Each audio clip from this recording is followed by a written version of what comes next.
स्वागत है आपका अपने YouTube चैनल स्टडी विद अमन कुल में। आज हम लाए हैं शिक्षा निदेशालय राष्ट्रीय राजधानी क्षेत्र दिल्ली की कार्यपत्रक नंबर 35 जो कि क्लास 9 के लिए है। विषय आपका हिंदी है। डेट है जिसकी 29 सितंबर 2021। आप अपना नाम और अपनी कक्षा अध्यापक का नाम लिखेंगे। प्यारे बच्चों, चलिए पाठ के अगले अंश को पढ़कर जाने की तिब्बत की यात्रा में अब लेखक कहाँ पहुँचे और किन किन कठिनाइयों का सामना करना पड़ा। तत्पश्चात दिए गए प्रश्नों के उत्तर दीजिए।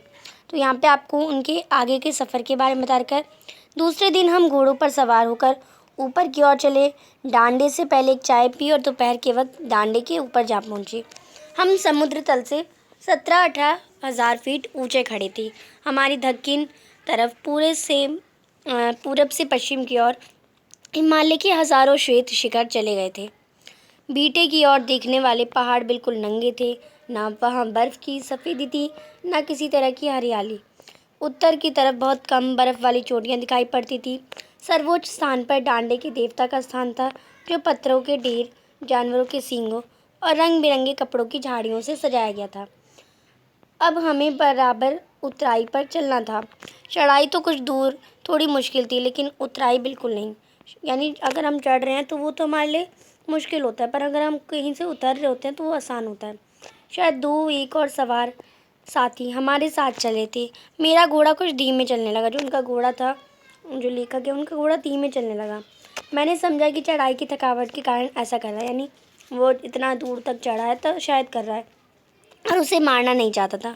धीरे धीरे मैं बहुत पिछड़ गया और मैं दोनों के इन कस्तों की तरह अपने घोड़े पर झूमता हुआ चला जा रहा था। यानी वो जो उनके दोस्त थे, लेखक के दोस्त, उनसे पिछड़ गए। वो जान नहीं पड़ता था कि घोड़ा आगे जा रहा है या पीछे, क्योंकि जो घोड़ा था उनका वो इतना धीरे चल रहा था। अब इसी से आपको कुछ प्रश्न दिए गए हैं। प्रश्न नंबर 1 है, दूसरे दिन लेखक कहाँ किस तरह पहुँचे, वहाँ उसने क्या किया। तो आप इसका आंसर करेंगे। दूसरे दिन लेखक घोड़े पर सवार होकर ऊपर की ओर पहुँचा। अपनी थकान को दूर करने के लिए लेखक ने रास्ते में डांडे से पहले चाय पी।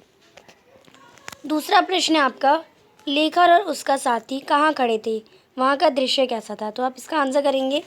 लेखक और उसके साथी समुद्र तल से 17-18 हज़ार फीट ऊंचे खड़े थे। बेहद आकर्षक था।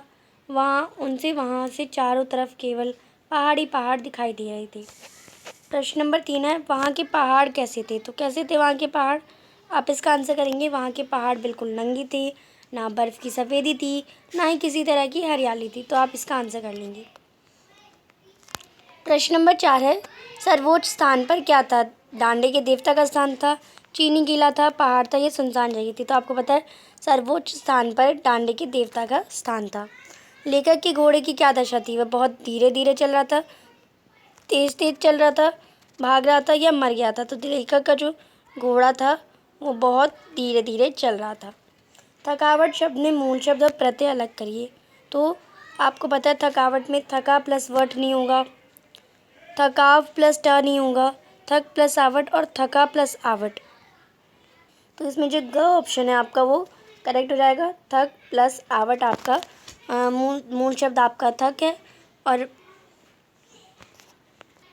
तो 4th का आपका क हो जाएगा, 5th का भी क और 6th का आपका ग हो जाएगा। आज की आपकी बहुत आसान वर्कशीट कंप्लीट होती है। अभी तक चैनल को सब्सक्राइब नहीं किया है तो प्लीज़ मेरे चैनल को सब्सक्राइब ज़रूर करें।